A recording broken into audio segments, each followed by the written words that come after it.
Alors, on va faire les halakhot concernant les 3 semaines entre Yud-Zayin Tammuz et Tisha B'Av, les 3 semaines de deuil. Alors, en ce qui concerne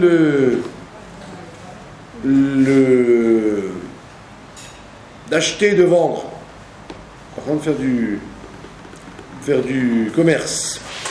D'accord? Faire du commerce, on permet toutes sortes de commerce dans les 3 semaines. Ça ne s'appelle pas rendre les jours de deuil des jours de joie. D'accord? Et en particulier si c'est un commerce où on risque de perdre de l'argent. D'accord? Vous avez une maison, vous l'achetez une maison, vous l'achetez une marchandise, vous l'achetez un produit, et si vous ne le vendez pas, vous allez perdre de l'argent. On a le droit, pendant les 3 semaines, même le jour de Tisha B'Av en fait. D'accord? Maintenant, deuxième cas de figure, le fait d'acheter des habits, d'acheter des choses. Quelqu'un ou qui va se marier après Tisha B'Av, ou qu'il a besoin d'acheter des affaires. Est-ce qu'il a le droit d'acheter des affaires dans les 3 semaines? Alors on vous dit, si ce sont des affaires pour lesquelles on fait pas chez Riyanou, des objets pour lesquels on ne fait pas chez Riyanou, c'est-à-dire des vêtements usuels. D'accord? Toutes sortes de vêtements usuels où on ne fait pas chez Riyanou. Donc, aucune question, on peut les acheter même le jour de Tisha B'Av. D'accord? Des choses qui sont classiques, quoi, sur lesquels on n'aurait jamais l'idée de faire chez Riyanou. Que ce soit des vêtements ou des objets de maison. D'accord? Maintenant, si ce sont des objets de valeur sur lesquels on aurait fait chez Riyanou, d'accord? Parce qu'on est content, très content de les avoir, alors ça dépend si on perd de l'argent en attendant ou on ne perd pas d'argent. Donc si vous avez une promotion de robes de valeur ou de costumes de valeur sur lequel vous feriez chez Riyanou éventuellement, eh bien si le prix risque ou va augmenter la semaine prochaine, la semaine d'après ou la semaine peu importe quand, là aussi on a le droit d'acheter ces choses-là et de les mettre qu'après le 10 Av, pas le 9 mais le 10 Av, c'est-à-dire le lendemain pas le lendemain même de Tisha B'Av, le surlendemain, puisque le 10 on est plus rigoureux encore que les 3 semaines, puisque c'est le 10 que le temple a vraiment brûlé. Il a commencé le 9 et il a terminé le 10. Donc on attend la sortie du 10. Cette année, ce n'est pas un problème, puisque le 10 lui-même, c'est le jeûne. Le jeûne est repoussé du Shabbat au dimanche. Donc à partir du dimanche soir, on est déjà le 11, donc on a le droit de faire ce qu'on veut. Donc si vous avez donc une promotion quelconque de bijoux, de vêtements, de chaussures, quelle que soit la chose sur laquelle vous auriez fait chez Riyanou, parce que vous êtes très très content, très heureux, on a le droit de le faire si on gagne de l'argent en le faisant maintenant. D'accord? Et donc vous auriez pu dire, mais d'après le Rambam, quand est-ce qu'on fait chez Riyanou? C'est pas quand on achète le vêtement, c'est pas quand on met le vêtement, ou c'est pas quand on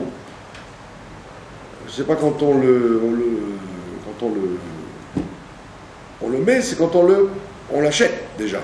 Le fait de le regarder, de le posséder, Déjà maintenant on fait Shechrianu. Donc vous auriez dit, ben donc on ne peut pas.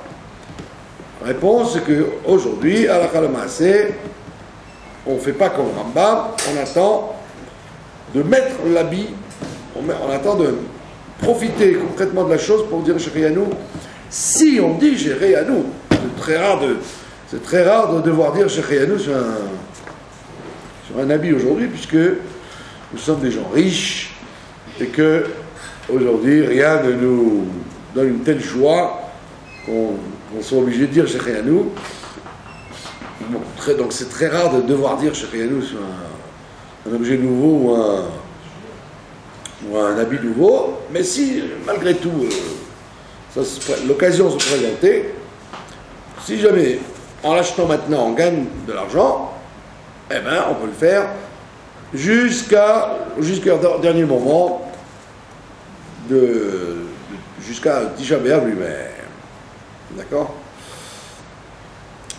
Concernant un fruit, pour ceux qui ont l'usage, le minag, de faire Shechrianu sur un fruit nouveau,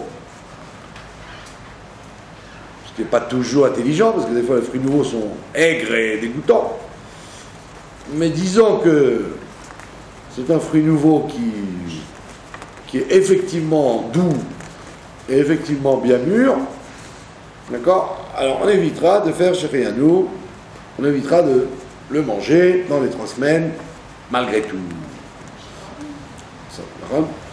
Sauf deux cas de figure, très fréquents. Le cas d'un malade ou le cas d'une femme enceinte. Quelqu'un qui est malade, par exemple, et qu'on sait que si un fruit nouveau qu'il aime, ça va le renforcer, ça va lui faire plaisir, il va se sentir mieux grâce à ce fruit. Donc lui, on peut l'acheter et lui faire Shechrianu, sachant que c'est pour sa santé. Et pareil pour une femme enceinte, qui aurait une envie d'un fruit nouveau et qui se sentira mieux si elle le prend, qu'on n'arrive pas à convaincre d'attendre, par exemple, elle le veut tout de suite, alors elle aussi, les Chachamim n'ont pas joué sur la santé des gens. Maintenant, 3e cas de figure, si vous avez, par inadvertance, vous avez oublié que c'était 3 semaines et vous avez pris le fruit dans la main et vous avez commencé à le manger, d'accord? Là, la même chose, on ne peut pas vous dire « Ah, non, fais une bracha inutile, jette le fruit. » Non, si vous l'avez pris dans la main, vous l'avez déjà mangé, vous allez le manger. Si vous avez fait la bracha déjà, évidemment, vous allez le manger. Et si vous avez l'usage de dire Shechrianu, dites aussi Shechrianu. D'accord? C'est évidemment tout ça pour les gens qui disent Shechrianu sur les fruits nouveaux. Ce qui n'est pas forcément intelligent quand le fruit n'est pas bon. Parce que c'est dur de dire que Dieu m'a fait arriver à ce moment-là, quand vous avez une mandarine aigre ou une pêche dure comme un caillou. Vous n'êtes pas pressé que Dieu vous amène à ce moment-là, tellement c'est pas bon. On parle vraiment de quelque chose qui vous fait un grand plaisir et dont vous n'êtes pas blasé, vous n'êtes pas habitué. Donc c'est à la chôte s'applique. Sinon, si vous n'auriez pas fait Shechrianu de toute façon, ça ne vous emballe pas du tout. De voir un fruit nouveau, ça ne vous emballe pas du tout, ça vous est complètement égal. Alors évidemment, vous pouvez le manger dans les 3 semaines, puisque toute la question c'est la bracha de Shechrianu. Maintenant, le Shabbat, il y a une marloquette, il y en a qui disent Shabbat oui, et il y en a qui disent Shabbat, même Shabbat non. D'accord? Excusez-moi. Est-ce qu'on fait Shechrianu sur un fruit qu'on ne connaît pas, qu'on a goûté? Non. Non? On fait pas, non, parce que si ça vous dégoûte. Des gens qui n'aiment pas le papaye et la goyave et le truc. Il y en a qui sont fous pour ça, ou les litchis, ou tous les fruits tropicaux là que vous connaissez. Il y a des gens, ça les emballe pas du tout. trouve ça aigre, ou ça sent les... Par contre, le goyave, ça sent le gaz. On dirait que vous allez vous asphyxier avec ça. Par contre, ça sent le gaz.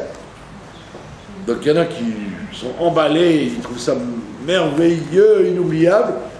Et il y a des gens qui trouvent ça absolument passable, voire dégoûtant. Donc ils ne vont pas faire chez nous. Donc il faut, pour pouvoir savoir si l'année prochaine vous allez faire chez nous, ben mangez-le sans bracha. Déjà maintenant, goûtez-le. Goûtez-le. Tout court, sans ni Haetz, ni chez nous. Si vous voyez qu'il est mangeable, Haetz, si vous voyez qu'il est bon, chez nous aussi. Et un jus de ce fruit, mais qu'on aime. Non, on ne fait pas chez nous sur les trucs qui ont été traficotés. Voilà. Autre cas intéressant. Et en boîte. En boîte aussi. Parce qu'en boîte, c'est pratiquement sûr qu'il n'est pas de cette année-là. Autre cas intéressant, les fiançailles. Voilà. Les fiançailles. Alors, on ne se marie pas dans ces 3 semaines parce que ça porte malheur. Donc même les Sfaradim qui officiellement ont le droit de se marier ne le font pas non plus, puisqu'ils disent « Ouh, c'est pas bon en ce moment de se marier ». Puis surtout qu'aujourd'hui les gens, tout le monde se connaît, donc vous avez peur que les gens ne viennent pas à votre mariage, vous dites « Oh, les 3 semaines je ne vais pas au mariage ». Donc les gens repoussent en général les mariages après Tisha B'Av. Et pour les raisons de Mazal aussi. Maintenant, si quelqu'un ou quelqu'une rencontre une occasion de se fiancer, d'accord? De se fiancer, c'est-à-dire de faire un chidour, de fermer, quoi. C'est-à-dire de fermer l'affaire,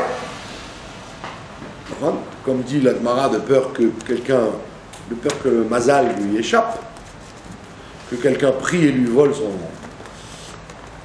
mazal. Donc on a le droit de faire un repas de shiduchim, sans musique instrumentale, qu'en tapant dans les mains et sur la table, pour ne pas que le mazal échappe. Et ça, on peut le faire même la veille de Tisha B'Av.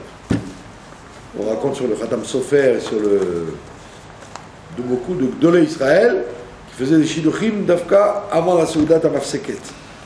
Avant de s'asseoir par terre avec l'œuf et la cendre, ils faisaient des shiduchim et ils invitaient les deux côtés pour fermer l'affaire. Alors que d'autres disent, bon allez, laissons après le Tisha B'Av, ce sera plus... Non, c'est pas encore Tisha B'Av, asseyez-vous et fermons. Et là on voit que pour le mazal, on a le droit de faire des choses qui n'impliquent pas évidemment de casser les tables en chantant. Et les cheveux. Alors les cheveux, si c'est pour l'hygiène, qu'on se les coupe, on peut se les couper. Si c'est pour le fun, pour être beau ou pas beau, donc c'est marloquette entre les Sfaradim et les Ashkenazim. Les Sfaradim, ils permettent tout le temps, et les Ashkenazim, ils interdisent depuis le 17 Tammuz. Mais ça, c'est dans le cas pour se faire beau, quoi. Mais si c'est stades hygiéniques, si les enfants qui vont à la Kaitana, ils ont des poux, ou alors les cheveux vous grattent, tout ce que je sais. Il y a des gens qui ne supportent pas d'avoir des cheveux. Alors là, quand ça devient un sujet de santé, on permet, parce que c'est pas un sujet de beauté. Et la chaleur, c'est un sujet de santé aussi? Si ça risque d'amener des kratatimes, des plaques sur la tête ou des bêtes, on peut le faire. Les ongles, pas de problème. Les 3 semaines, il n'y a pas de problème avec les ongles. D'accord? Qu'est-ce qu'il y a d'autre d'intéressant? Un procès, voilà. Quelqu'un qui a un procès. Si quelqu'un a un procès, alors, si c'est avec des goïms, alors on dit qu'il vaut mieux repousser après Tisha B'Av. D'accord? Et moi je dis, si c'est en Israël, comme les Juifs d'Israël sont pires que les Goïms, dans les tribunaux et les... Eh bien, il vaut mieux aussi éviter d'avoir affaire à ces gens-là jusqu'à... Si c'est simplement... Si tu as un din Torah entre gens bien élevés, d'accord. Mais si c'est un truc avec l'État d'Israël, connaissant cet État comme étant l'exemple même de la justice sociale dont les prophètes ont parlé, nous avons attendu 2000 ans pour assister à la justice sociale dont Ishayahu parle, avec ses dirigeants, sa Cour suprême, qui ne font qu'aider les pauvres, comme le Robin des Bois, ils aident les pauvres et ils taxent les riches. D'accord? Comme on le voit tout le temps. Donc, il faut éviter aussi, tant que vous n'avez pas affaire à eux pendant les 3 semaines, faites-le et repoussez ça après les 3 semaines. Tout procès. Maintenant, un problème plus embêtant, la santé. La santé. Si quelqu'un doit se faire une opération, qu'à Dieu ne plaise, parce qu'il vaudrait mieux que toutes les maladies passent du côté de nos ennemis, et qu'on n'ait pas besoin de passer par ça. Et si quelqu'un, qu'à Dieu ne plaise, doit passer une opération, alors, s'il peut repousser l'opération 1 ou 2 jours après Tisha B'Av, la cacha. Mais si le docteur lui dit, si c'est pas maintenant, c'est dans 1 an, parce qu'il y a tout est bourré, tout est plein, ou c'est dans 6 mois, d'accord, comme c'est très souvent le cas, alors là, il ne doit pas repousser. D'accord? Sauf si c'est qu'il y a un truc qui est complètement, comment dire, facultatif. Un truc qui est facultatif, qui veut faire quand même, alors il y a attend. Rien ne presse. Et si il souffre de quelque chose et qu'il a besoin d'un soin, d'accord, et que tous les docteurs sont d'accord qu'il faut un soin, on peut le faire dans cette période-là, même dans les 9 jours, s'il n'y a pas le choix, s'il risquait d'avoir un report très lointain. Surtout que les docteurs, ils disent, ben, quand je te propose un rendez-vous, tu me dis non, alors tu attendras. Pareil pour les dents. Voilà, pour les dents, si c'est un truc de beauté, là, il va se faire une prothèse, un truc de beauté dans quelques temps, comme il y a du sang qui coule, et comme c'est quand même une manipulation du gouffre, du corps, qu'il attend. Mais si c'est une douleur, et qu'il a besoin de se faire soigner, et bien là, il n'attendra pas. Voilà. Est-ce que vous avez des questions? Sinon, nous passons à la suite de notre programme. Est-ce qu'on a le droit d'aller à Yam HaMelech? À Yam HaMelech pour prendre des bains de quoi? De boue, des choses comme ça, pour se soigner. J'ai une copine qui veut venir avec moi. Si c'est pour se soigner, oui. Ah ouais? Tout ce qui est, tout ce qui est lié avec une thérapie, on a le droit. C'est là que vous avez dit que pendant ces 3 semaines, c'était écrit nulle part qu'on n'avait pas le droit d'écouter de la musique? Ouais, écouter de la musique. La seule chose dont on parle quand on parle de la musique dans les textes, c'est de la vraie musique. C'est-à-dire un musicien qui joue devant vous. Mais les musiques enregistrées, etc., d'accord? C'est déjà une exagération, puisque ça ne donne pas la même joie d'écouter un truc, même un disque très bien fait, que si vous êtes en face d'un vrai orchestre. D'accord? Si c'est de la musique, comment on dit ça, religieuse, alors c'est sûr qu'il n'y a pas de problème. Mais si c'est stable, une musique de variété, qui en fond sonore, que vous écoutez, et ça vous ne pouvez pas commencer à perdre le nord, il n'y a pas tellement de problèmes. Dans les radios religieuses, comme il faut toujours qu'ils qu'ils extrémisent tout, alors ils interdisent, ils mettent que des chansons vocales, vous voyez. Que du vocal, vous avez envie de vous tirer une barre dans la tête. Vous avez, en disant, oh là là, dommage que le temple ait été détruit, sinon ils auraient mis de la vraie musique. On n'a pas le droit d'écouter Abraham Fried? Moi, vous me demandez mon avis, moi, je vous dis tout oui. Quelle joie ça donne entre nous, soyons objectifs. Quelle joie ça donne d'écouter de la musique. Ça vous enlève un peu votre angoisse pendant quelques minutes. C'est déjà pas mal. Non, ça aide vachement la musique. Ah bah oui, ça aide. Ça aide à quoi? À faire le zouave? Non, à vous renforcer. Voilà, c'est tout. À faire Avodat Hashem. C'est Avodat Hashem. Ouais, mais ça... De quoi on parle? Qu'est-ce qu'on craint? Que vous perdiez le nord et que vous oubliez le Khurban. Ouais. Que vous disiez, ah, je m'en fiche du Khurban, allez, vive la musique le 14 juillet. On ne vous dit pas ça. Comme vous dites, quand vous écoutez une musique, vous vous sentez mieux. Vous dites, tiens, c'est sympathique cette chanson-là. Ça m'a redonné le goût de faire la vaisselle. Non, pas la vaisselle, de prier. Pourquoi? Prier, faire la vaisselle, c'est pas une prière? Ah non, alors. C'est une mitzvah comme la prière. Et la piscine, on viendra. Si c'est pour la foi. Il ne faut pas aller dans un endroit dangereux pour s'amuser, voilà. Les endroits dangereux pour s'amuser. Si c'est pas dangereux et pas pour s'amuser... Les petites guinas pour les enfants. Pardon? La guina pour les enfants. Voilà, c'est ça, c'est pas pour...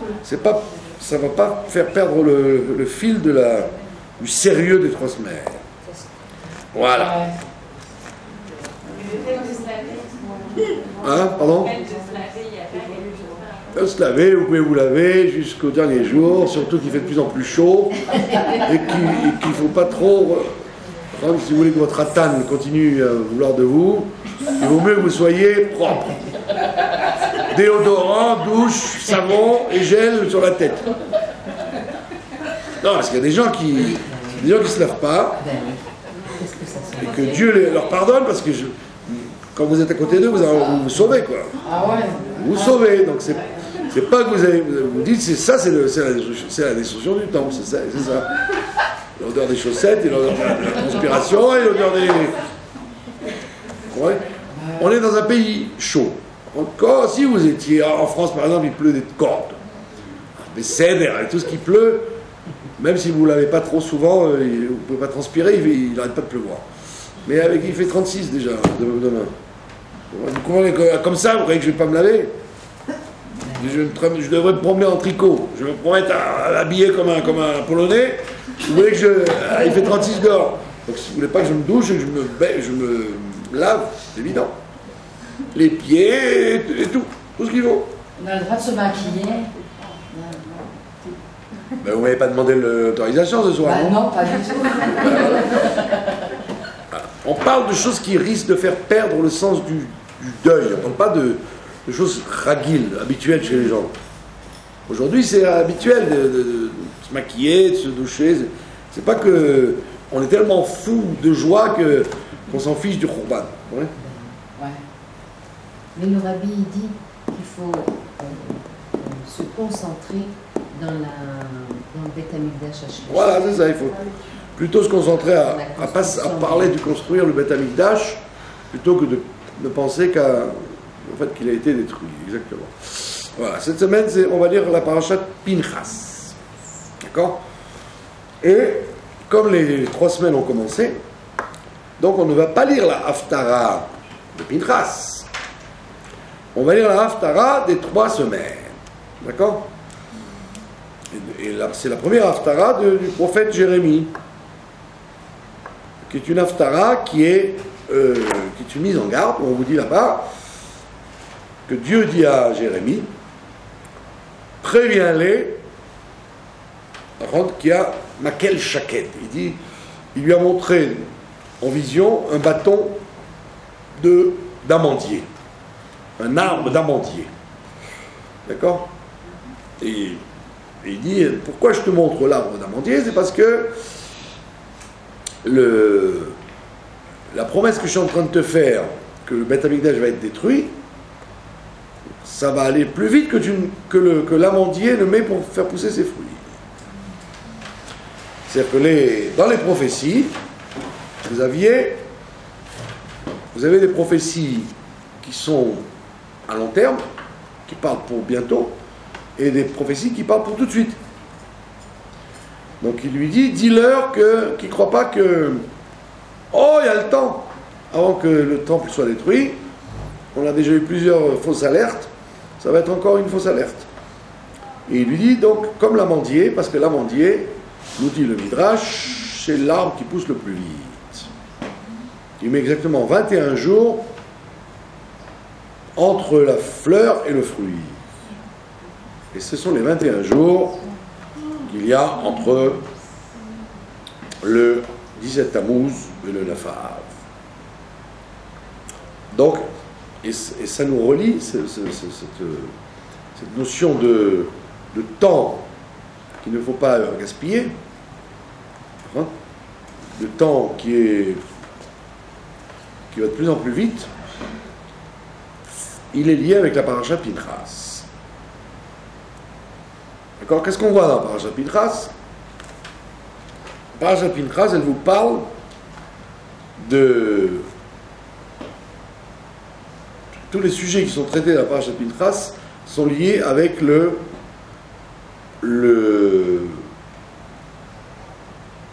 sort, le tirage au sort, le goral. D'accord? Ça veut dire que, on voit ça de Pinchas lui-même, d'accord? Quelque chose qui n'aurait pas dû être, eh ben va être quand même. Quelque chose qui n'aurait pas dû être, va être. Premier exemple, Pinchas. Il n'aurait pas dû être grand prêtre, et par une action qu'il fait, il devient grand prêtre. D'accord? La même chose avec Yoshua. Il eût été logique, comme dit le Midrash, quand Moshe Rabbeinu s'en va, il dit à Dieu, est-ce que tu vas mettre un remplaçant à moi ou c'est fini? Il n'y a plus de remplaçant. Et Dieu lui dit, oui, je vais mettre un remplaçant. Alors il dit, donc, je vois que, comme tu m'as obligé à être Shaliach il y a 40 ans pour sortir les Juifs d'Égypte, moi qui ne voulais pas, tu m'as forcé à les délivrer, tu m'as sorti de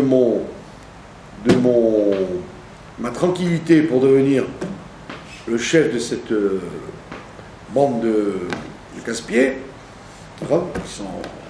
qui font des problèmes à longueur de vie et de jour.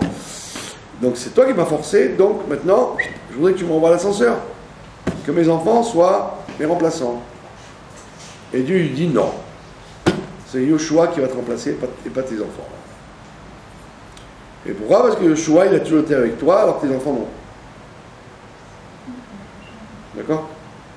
Alors c'eût été logique que tu lui renvoies l'ascenseur en disant la chaîne va continuer de ta tradition à toi. Et Dieu lui dit non, c'est la chaîne du mérite qui joue. Comme Yoshua a toujours été avec toi, il rangeait les bancs le matin, il éteignait les lumières le soir avant de sortir du Beth Midrash, c'est lui qui te remplacera. Donc Yoshua, il n'aurait pas dû être remplaçant de Moshe, puisqu'il est de la tribu d'Éphraïm, aucun rapport avec la royauté ou la Torah ou quelque chose de spécial. Et il n'est pas, on l'a jamais vu jusqu'à maintenant. On l'a jamais vu, si ce n'est qu'être dans l'ombre de Moshe Rabbeinu. Donc Pinchas, il n'aurait pas dû être Kohen Gadol, il est projeté Kohen Gadol. Yoshua n'aurait pas dû être le remplaçant, il est projeté remplaçant. D'accord? Et troisième cas de figure, l'histoire des filles de Slophrad, qui disent, notre père, il aurait dû hériter de la terre, il n'a pas eu la terre, donc, tac, Dieu demande, Moshe demande, et Dieu lui dit, oui, elles ont raison, elles ont le droit d'hériter. Donc c'est un grand scoop. Mais si elles s'étaient tues, elles n'auraient pas eu droit à la terre. Donc elles-mêmes, elles ont mazal qui a été différent de ce qui a été projeté au départ. Donc on voit que, comparaison entre la paracha et la haftara, la paracha vous parle d'événements qui... C'est quoi le mazal? C'est le fait de... Le goral, le mazal, etc. C'est le fait de dépasser le temps.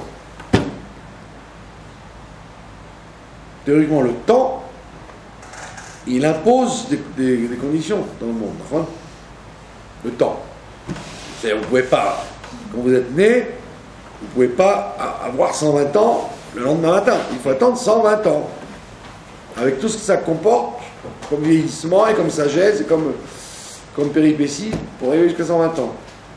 Donc le temps, il est un facteur d'évolution inéluctable. Comme en cuisine. Hein? Combien de temps vous mettez pour faire un plat? Si vous en mettez pas assez, il n'est pas cuit. Si vous en mettez trop, il est brûlé. Donc c'est-à-dire qu'il y a une condition sine qua non de la réussite de quelque chose, c'est le temps. Ok? Pitom vient la haftara, elle vous dit hop, tu sais que le Dieu peut aller plus vite que le temps. Théoriquement, les fautes que vous avez faites, elles auraient dû provoquer que le temps soit détruit. Ouh, il y a le temps encore de le détruire. Eh bien, Dieu dit à Jérémie, pas du tout. Comme le bâton des amandes. Ça va aller très très vite.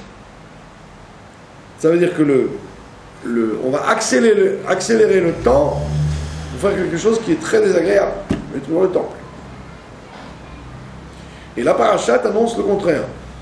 Elle dit que si on avait dû faire les choses d'après le temps, si Pinchas avait dû faire quelque chose d'après le temps, et bien même tout le temps passant, il n'aurait jamais été grand prêtre. Donc il a fait un acte qui a provoqué qu'il a dépassé le temps et les événements. Et pareil pour Yoshua et pareil pour les filles de Slofrad. C'est-à-dire que la paracha vous apprend dans le positif ce que la haftara vous apprend dans le négatif. Qu'on peut en quelque sorte sortir du mektoub arabe, de la destinée. Les choses sont destinées, on peut rien faire. Comme c'est comme ça. C'est le destin qui a été gravé dans le temps. Et la paracha ne vous dit pas du tout. Le destin est en vérité quelque part dans les mains de l'homme. Enfin, quelque part dans les mains de l'homme, c'est ce qu'on appelle jouer sur la bechira chofshit, jouer sur le libre arbitre. C'est-à-dire, on l'a vu plusieurs fois, c'est la volonté, l'action de volonté qui joue sur le destin de l'individu. La volonté étant plus haute que le temps, la volonté étant plus haute que le temps, quand vous avez une chose par volonté, vous l'aurez plus vite qu'il aurait fallu le faire par le temps normal. Vous avez compris? C'est-à-dire que le sujet du ratson, de la volonté, c'est quelque chose qui est une denrée extrêmement fondamentale pour obtenir quelque chose. C'est pas pour rien d'ailleurs que le Baal Shem Tov, il dit une Torah très courte. Il dit Ratson, c'est les mêmes lettres que Tsinor. Ratson, c'est les mêmes lettres que le tuyau. Tsinor. Vous avez vu, vous avez fait attention. Quand vous écrivez le mot Ratson, c'est les mêmes lettres que le mot tuyau. Donc ça veut dire cette Torah du Baal Shem Tov. C'est qu'il te dit, le Baal Shem Tov, en fait, il y a toi en bas. Tu as l'individu en bas dans ce monde. Et en haut, il y a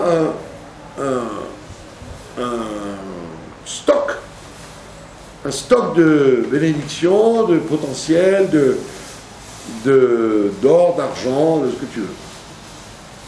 Énorme. Comme une piscine, bourrée de... D'accord? Maintenant, qu'est-ce qu'il faut? Ben, c'est relier cette piscine avec toi. Donc, il te faut un tuyau pour faire venir les bonnes choses dans ton vécu à toi. Tout dépend d'un tuyau. Tu peux avoir toute l'eau que tu veux, s'il n'y a pas un tuyau pour l'amener à ton robinet, ben, elle n'arrivera pas. Et tu n'es pas capable d'aller plonger dans la piscine. Tu es obligé d'attirer vers toi ces choses-là. Et donc, comment faire? Comment relier le désirable avec le vécu? Alors, il te dit, le Baal Shem Tov, Ratson, c'est le Ratson qui fait ça. C'est le Ratson qui fabrique le Tsinor. Ça veut dire que ne me dis pas que Pinchas ou les fils d'Ophra de Yeshua, on les a bombardés à ce poste-là par le mystère. Non, c'est parce que profondément, ils avaient une volonté de cette chose-là, et donc, automatiquement, cette volonté qu'ils ont travaillé, elle a provoqué que la chose descende vers eux. D'accord? C'est pour ça que on dit la même chose pour la loterie nationale, pour le loto. On dit que le gagnant d'un loto, c'est celui qui veut. D'accord? Celui qui veut, c'est-à-dire qui est profondément désireux de gagner, même si c'est un désir malsain. Hein, parce qu'il veut quitter sa femme, ou comme dans les films, vous voyez, il a gagné au loto, donc il s'en va de la maison. On dirait qu'il y a un kécher entre le fait de quitter sa femme et de gagner au loto. Dans les blagues, c'est toujours comme ça. Donc le gars, soit il veut quitter sa femme, soit il veut en foutre plein la vue aux copains, soit il veut faire le tour du monde. Il a l'homme échané, pas important sa motivation, mais il l'a. Et une motivation tellement profonde que il joue sur les numéros dans son inconscient. Vous avez compris? Ça veut dire que, en général, pourquoi on ne gagne pas? Parce qu'on joue par peut-être que, peut-être pas un coup. C'est pas une question de quantité d'argent qu'on joue, c'est une quantité de foi dans la victoire ou pas. Et c'est dans tout comme ça. Même si c'est des choses pas bonnes. Oui, même si c'est des choses pas bonnes, bien sûr. On peut avoir quelque chose qui n'est pas bon pour nous, quoi. Mais voilà, on peut vouloir profondément quelque chose qui n'est pas bonne pour nous. Ben, on voit bien dans l'amour. Il y a des gens qui veulent une femme ou des femmes qui veulent un homme. C'est sûr que c'est pas bon pour eux, et pourtant ils sont. C'est Roméo et Juliette, d'accord? Les philosophes et les écrivains, ils en font des trucs d'Afka bien. Vous voyez ce que c'est l'amour? Elle a bravé toute sa famille, son pays, pour aller avec le prince, le truc, d'accord? Et donc ça marque dans l'esprit des gens que c'est tellement beau. En vérité, rien du tout, c'est pas beau du tout, ça peut être un ratson complètement malsain. Mais il est là, c'est une faculté que tu as de vouloir, et quand tu veux, tu as. Tu fabriques un tsinor. C'est pour ça que la chassidoute, le moussar, la chassidoute, etc., ils vous disent, le moussar et le chassidoute vous disent toujours, arrête de vouloir des choses pas bonnes, les plaisirs de ce monde-là, des bêtises, le kavod, l'argent, arrête de vouloir ces choses-là parce que ça t'enlève la vraie volonté d'autre chose. Tu gaspilles ton ratson, tu le dévies. Parce qu'on ne peut pas avoir un ratson infini. On a obligatoirement une volonté ciblée. Les hommes politiques, par exemple, il mangerait de la politique sur la tête d'un teigneux. Il tuerait père et mère pour faire de la politique. C'est pas que ils aiment la politique, le golf, les vacances, le chocolat, milliards de choses. Non, ils aiment une chose par-dessus tout. Ils sont prêts à tuer père et mère pour y être. Et donc, ça veut dire qu'ils ont une volonté, et il n'y a que ça qui les intéresse. Les hommes politiques, vous voyez pas comme ils blanchissent tout de suite. Parce que ce qui est important, c'est d'être là. Donc, ils sont prêts à pas manger, pas dormir. L'homme est jeune, il faut que je sois celui dont on parle. Mais même s'ils font de la tôle ou ils prennent leur retraite, ils reviennent. Et méchamment, je dirais qu'en Israël, il n'y a que quand ils prennent une balle dans la tête qu'ils arrêtent. Vous voyez ? Méchamment, si le Shabbat vient m'enquêter, on saura pourquoi. Oui. Dans tous les pays du monde, à un moment, le mec il s'arrête. Allez, ça y est. Martella, comme on dit en arabe. Ça y est. Ça y est, il rentre et puis il quitte la table, comme les Arabes. Ah, on a bien mangé. Allez, c'est bon, on rentre. Non. Il faut qu'eux, ils attendent que dans la tombe qu'ils arrêtent. Ça veut dire que c'est vraiment un ratson fou. Donc vous voyez bien que le ratson est le maître de notre vie. Et donc, c'est en fait le défaitisme qui fait qu'on n'a pas une chose. C'est la défaite. C'est pas le goral, le mazal, etc. C'est ça que vient nous enseigner cette paracha. C'est qu'on attire le ratson, et donc le ratson fabrique ce fameux destin. Donc il n'y a pas de destin, c'est une volonté qui fait des choses. C'est très dur à dire, parce que vous avez l'impression qu'effectivement il y a une ligne tracée, des gens qui disent comment ça se fait, comment ça se fait. Comment ça se fait, c'est que les gens ne veulent pas travailler sur le ratson. Donc ils se laissent aller profondément. Ils se laissent aller. Et vous voyez bien, vous voyez ça dans la santé. Il y a des gens qui sont malades, disons. Quelqu'un là qui est parti cette semaine, là. Les médecins ont dit qu'il avait tout pour mourir depuis des années, cette personne. Pourtant, il n'est pas mort, il est mort très vieux. Comment ça se fait? C'est parce que c'était comme ça. On doit vivre, pas question de partir. Donc, sans ça, tous les organes ne marchaient pas et pourtant la vie continuait. Donc c'est donc que le ratson est au-dessus de la nature et c'est lui qui gère la nature. Amusez-vous une fois, amusez-vous. Ben, je ne vous le souhaite pas, mais ça peut arriver. Vous n'arrivez pas à ouvrir la porte, d'accord? La clé se bloque dans la serrure. D'accord? Alors il y en a qui font Nachman, il y en a qui font Yechia donnez-nous, il y a tous les trucs. Mais essayez le truc le plus dur, c'est le ratson. De dire que vous devez absolument rentrer chez vous. Et ça, je l'ai vu d'une dame qui avait un bébé. On lui avait annoncé que le gaz était ouvert dans la maison et qu'il y avait son bébé qui dormait. D'accord? Elle ne connaissait pas cette histoire. Oui, une dame qui avait essayé d'ouvrir sa porte et qui n'arrivait pas, il y avait un truc qui était détraqué. Entre-temps, donc elle attendait que son mari arrive avec la bonne clé. Donc elle a été faire un tour. Bon, entre-temps, alerte dans le quartier qu'il y avait une fuite de gaz. C'est-à-dire qu'ils avaient fermé le gaz et remis le gaz. Et elle s'est rappelé qu'elle avait laissé un truc cuire.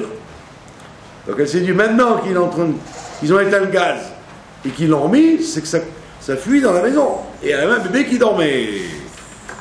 Elle est devenue complètement hystérique.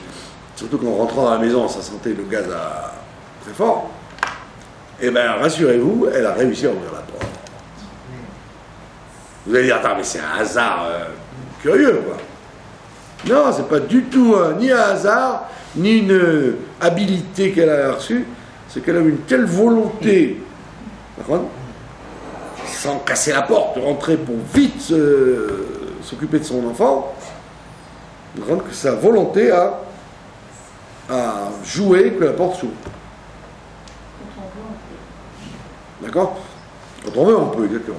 Et elle, pour elle, c'était une femme qui était, comme toute femme, liée avec son enfant. Et alors après, son mari lui dit, mais je comprends pas, tu m'as dit, tu as essayé 10 fois, dans la matinée, d'ouvrir la clé, là, tu n'as pas réussi. Tu m'attendais. Il dit, oui, oui, mais... Comme elle était prête à casser, elle était prête à tout, de toute façon. On est compte la trouille que c'est d'un événement pareil. Donc, ça vous apprend quoi? Les psychologues ou les scientifiques vous diront non, c'est un hasard. Donc, les 10 fois, ça marchait pas, le 11e, ça marchait, c'est tout.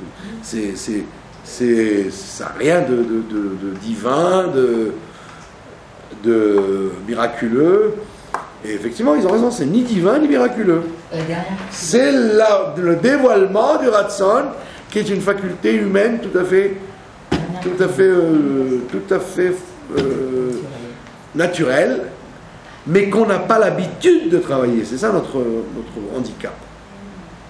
Ça passe quand même par la tefila, parce que c'est la panacea d'Ishmael, elle ne peut rien faire. Seulement, quand elle a plus de Ratson, elle a prié autrement que sans avoir le Ratson, et donc c'est pour ça que ça a marché, non? Et sinon, c'est un peu... Qui vous a dit que c'était lié avec la tefila? Il peut arriver des cas où on a besoin de prier pour quelque chose. Comme M. Pinchas, il a prié, il a prié pour que son action réussisse. Mais c'est pas parce qu'il a prié qu'il est devenu Kohen Gadol. C'est qu'il a... Non, vous avez fait intervenir la tefila, vous n'avez pas parlé de la tefila. Vous parlez de la volonté. Dans la tefila, vous allez effectivement... Vous allez dévoiler, si vous voulez, vraiment la chose. Mais ça n'a rien à voir avec la tefila. Vous pouvez, sans tefila, être une tefila. My pray. Que vous pouvez écouter dans les 3 semaines. Donc on n'est pas obligé de prier, quoi. Oui, parce que David Ameller vous dit, Va'ani tefilati lecha Hashem et ratson. Alors les grammairiens s'interrogent, qu'est-ce que ça veut dire Va'ani tefilati? Dis-moi, Va'ani, d'accord? Va'ani quoi? Va'ani tefilati, c'est quoi cette phrase-là? Je suis ma prière. Il dit oui, je suis ma prière. C'est-à-dire que c'est le moi, le ratson, qui est dans qui est ma tefila, et donc automatiquement, donc ça devient être ratson, un moment propice, puisque j'en ai fait un moment propice parce que je le veux. Je le veux profondément. C'est la question que j'étais en train de me poser. Pas maintenant. Dans mon sommeil, enfin avant mon sommeil, ou pendant mon sommeil. On voit très souvent dans l'histoire juive des moments de et ratson, un moment de et ratson, un moment propice. Or, sans vouloir blasphémer, d'accord, sans vouloir blasphémer, il apparaîtrait que le bon Dieu, il fait des et ratson qui servent à rien. La plupart du temps, les et ratson, les moments propices, c'est... Vous auriez fait un morceau de violon, ça aurait été pareil. Pourquoi vous voyez? Bah oui.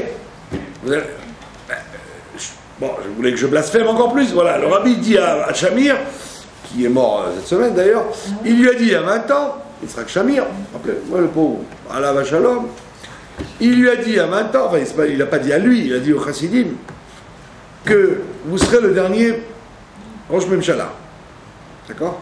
Après la guerre du Golfe et ce qui s'est passé, il lui a dit, il écrit dans le que c'est le dernier Rosh Memshala. D'accord? Entre-temps, on en a eu quand même 7 ou 8. Des vertes et des pas mûres, quoi. Donc ça veut dire quoi? C'est que le rabbi il savait que c'était un et ratson, un moment propice à ce moment-là, que les Juifs auraient dû attraper, que Mashiach aurait dû venir à ce moment-là. C'était une conjoncture extraordinaire qu'on aurait pu avoir quelque chose. tomber à l'eau. Pas tomber à l'eau, tomber à la mer. Et j'en passe et des meilleurs. Et vous pouvez, toute l'histoire du Ham Israël, elle est pavée de moments propices qu'on a foirés, qu'on a ratés, qu'on a face-nous, comme on dit, auquel on a échappé, on a laissé passer. Alors, je me pose une question, blasphématrice, blasphématoire. Le bon Dieu, il a ça à faire d'envoyer des Ratson, des moments propices. D'accord? Donc, la réponse, malheureusement, elle est qu'on ne fait pas Va'anit Filati, il y a un Et Ratson, mais nous, on n'en a rien à faire de ce Et Ratson. On dit pas, aïe, c'est un Et Ratson, c'est un moment propice, attrapons-le.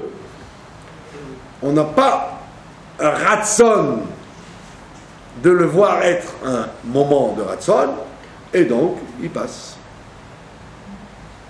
Il passe. Il y en a beaucoup comme ça. Et c'est pour ça que David Amelech te dit Va'anit Filati. C'est-à-dire, tu dois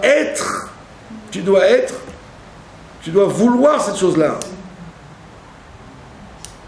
Et donc, il faut travailler le Ratson. Il faut travailler le Ratson. C'est une nécessité absolue. Et donc, après, tu peux comprendre pourquoi Pinchas devient Pinchas, Fitzlofrad. Et en plus, on vous dit quelque chose d'intéressant dans cette paracha. C'est que Pinchas, vous dites, il n'est pas tout jeune. Yoshua, il n'est pas tout jeune non plus. Il a plus de 80 ans quand il remplace mon cher Rabbeinu. Et les filles de Tzlofrad, quand vous calculez l'âge qu'elles ont, c'est des gamines de 5 ans. Les filles de Tzlofrad, ce n'étaient pas des jeunes filles 1m80 et 43 fillettes. C'était de toutes petites filles, des fillettes. Des fillettes et qui sont très d'une intelligence remarquable. Elles viennent, elles tapent sur la table devant mon cher Rabbeinu et tout le Sanhedrin. Elles disent, attends, notre père il est mort, mais pas parce qu'il a refusé de venir en Israël, donc on veut de la terre. Et mon cher Rabbeinu il dit pas,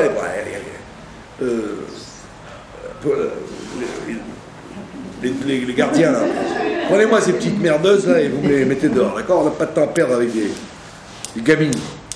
Donnez-leur des bambas et allez jouer dehors, va. Retournez à la Kaitana. Pas du tout. Il dit, oh, je vais mettre votre mishpat devant Dieu. Et Dieu lui répond sur le champ, il lui dit, Ken benot slofrat dovrot. Elle parle juste.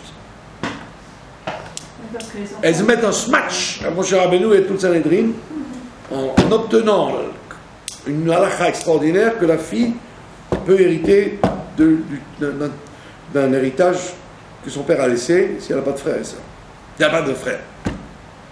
Et c'est des gamines. Donc vous auriez dit, ah, vous savez, le Ratson, la volonté, bon, Yoshua, il a beaucoup étudié, il a beaucoup travaillé, on peut comprendre qu'il a profondément la volonté de remplacer Moshe Rabbeinu, même s'il n'a pas exprimé.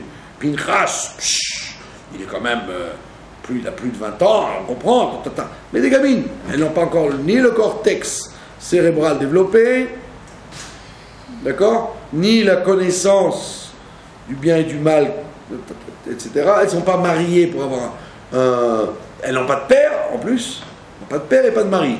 Donc vous aurez dit, c'est des Cosettes, c'est des pauvres Cosettes qui sont bonnes qu'à chercher de l'eau au puits. Et puis, elles se dévoilent comme des maîtresses femmes. Ça veut dire que le Ratson ne dépend pas de l'âge qu'on a. Et donc, très petit, très enfant, ou très démuni au niveau intellectuel, émotionnel, financier, ce que vous voulez, on peut avoir un Ratson très fort qui fait basculer le cours de l'histoire. Mais les enfants, ils sont pas plus orientés que les adultes. Le rabbi demandait toujours aux enfants de dire oui, bravo, vous avez bien vu, effectivement, vous voyez que les enfants, vous voyez bien que les enfants, vous connaissez les enfants. L'autre fois, j'avais un enfant à la maison, tout le monde était crevé parce qu'on ne pouvait pas dormir avec lui. Et il avait 3 ans, tout le monde était crevé, et à 3 ans, il dit, oh, je suis très fatigué. Alors c'est ouf, ça y est, très fatigué. Il s'allonge sur le tapis, d'accord, en ayant fait un balagan de rod comme il faut. Il s'allonge sur le tapis, on s'est dit, bon, ça y est, bon, ouf, ça y est. Il va dormir tranquille, chacun peut aller dormir. Vous voyez pas que 10 secondes ont passé, il se lève, ça y est, j'ai bien dormi, 10 secondes. Il a récupéré en 10 secondes. Vous connaissez les enfants? Et pourquoi? Parce que voilà, comme vous dites, comme il a une volonté extrême de fiche la pagaille, de tout casser, il veut conquérir le monde. Donc qu'est-ce que le sommeil, qu'est-ce que tu me casses la tête avec le sommeil et perdre du temps? Les enfants, ni ils veulent se laver, ni ils veulent dormir, ni ils veulent manger. Ils ont une volonté. C'est justement parce que quand ils vieillissent, que comme ils ont gaspillé leur volonté dans les ch'touillottes, de manger, de boire, de l'argent, des honneurs, donc le ratson part en... c'est filoche. Donc effectivement, le ratson de l'enfant, il est beaucoup plus fort que le ratson de l'adulte. Pas parce qu'il y en a plus, il y a le même, mais il est concentré. Vous avez remarqué un enfant, il ne pense à rien d'autre que ce qu'il veut faire. Quand il veut une chose, il ne pense à rien d'autre et il n'a pitié de rien.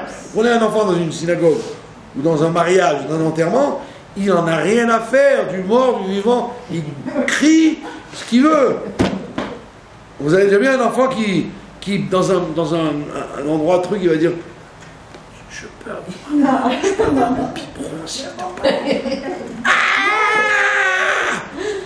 Donc ça veut dire que rien n'existe. C'est le ratson qui est un bulldozer. Alors que quand vous vieillissez, effectivement, vous avez mis, quand vous mettez votre tête avec votre café le matin, vous avez mis votre tête à payer les factures, vous avez mis votre tête à vous disputer avec cette personne, vous avez mis votre tête à faire des sourires à ça. Donc le ratson est dispatché en milliers de petites volontés satellites qui font perdre le vrai ratson. On calcule plus aussi. Voilà. Un enfant, il ne calcule pas, il est exactement... Il est intégral, il est un fanatisme intégral. Alors que vous devenez politique. Après, vous dites, si je fais ça, c'est il va me faire ça. Donc, c'est pour ça qu'on s'abîme le ratson avec le temps. Et donc là, la Chassidut vous explique qu'on a choisi les filles de Tzlofra dans cette histoire-là du ratson pour dire, tu dois rester comme ça, comme les filles de Tzlofra, elles étaient petites, et elles n'ont eu honte de rien du tout pour obtenir quelque chose d'honorable. Leur part en Eretz Israël, donc il faut garder cette volonté. Et donc, comme vous dites, si vraiment on voulait Mashiach ou le bonheur, on l'aurait. Bon.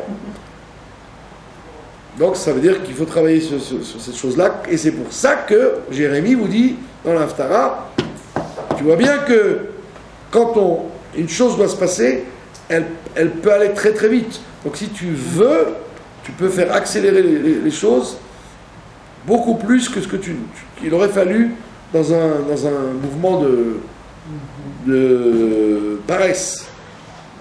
Pour ça, c'est facile dans la vie, vous voyez très bien. Quelqu'un qui veut quelque chose, eh bien, il le fait beaucoup mieux, il le fait beaucoup plus vite, il le fait beaucoup plus avec habileté, il se lève le matin. Pourquoi? Parce qu'il le veut. Donc voilà, il faut travailler notre force de volonté. Une autre personne pour une autre personne, non, ça marche pas. Bien sûr, tout marche, bien sûr. Ouais. Vous pouvez prier pour réveiller la volonté de quelqu'un d'autre, exactement. Si on a une volonté et on voit qu'il y a des signes autour qui montrent que c'est impossible de cette volonté, on laisse tomber ou on continue à prier pour ça? Enfin, on continue à avoir la volonté de ça. Si c'est quelque chose qui est dans la sainteté, comme les cas de la paracha, oui, il faut assister. Mais si c'est du domaine du peut-être, c'est pas indispensable. Alors si c'est pas indispensable, d'accord, comme c'est pas indispensable, c'est pas la peine de mettre sa manger là-dedans, bien sûr. Voilà, Shabbat Shalom, et bravo pour votre attention.